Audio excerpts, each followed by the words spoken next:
उधर रूस ने यूक्रेन के चर्निव शहर में एयर स्ट्राइक की, जिससे वहां भारी तबाही मच गई।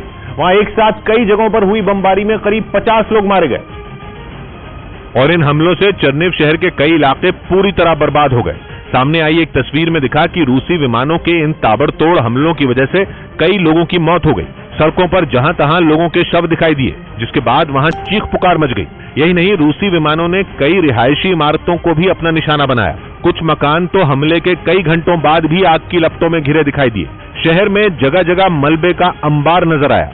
इस बीच वहां राहत और बचाव का काम भी शुरू कर दिया गया, जिसके तहत ऊंची इमारतों में फंसे लोगों को बाहर निकालने के लिए हाइड्रोलिक क्रेन की मदद ली गई और फिर उन लोगों को नीचे उतारकर तुरंत अस्पताल भिजवाया गया।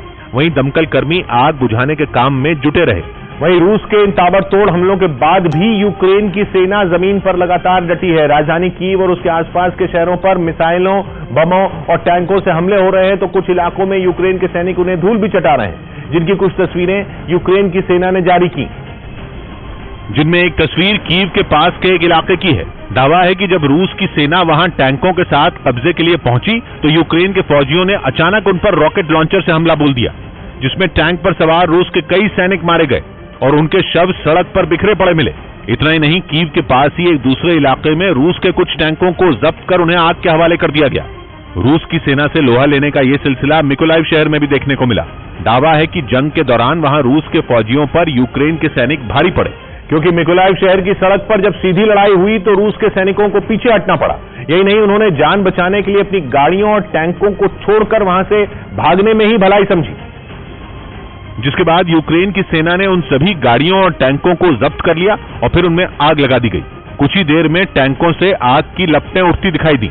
यही नहीं, यूक्रेन की फौज ने जवाबी कार्रवाई का एक और वीडियो जारी किया, जिसमें दावा किया कि उसने बस में सवार रूस के कई सैनिकों को पकड़ लिया है। सबूत के तौर पर कुछ महायुद्ध के 10 दिन रूसी सैनिकों के हमले तेज, कीव की चौतरफा घेरेबंदी, खार्किव में सबसे ज्यादा तबाही, खेरसोन पर पूरी तरह से कब्जे का रूस का दावा। यूक्रेन छोड़कर भागने की खबरों के बीच सामने आए जेलेंस्की। यूरोप के कई शहरों की जनता को वीडियो कॉल लिंक के जरिए किया संबोधित। जेलेंस्की बोले, युद्ध के नतीजे पर निर्भर है यूरोप का भविष्य। यूपी में आज समझाएगा 7वें और आखिरी चरण का प्रचार। काशी में पीएम मोदी रैली करेंगे।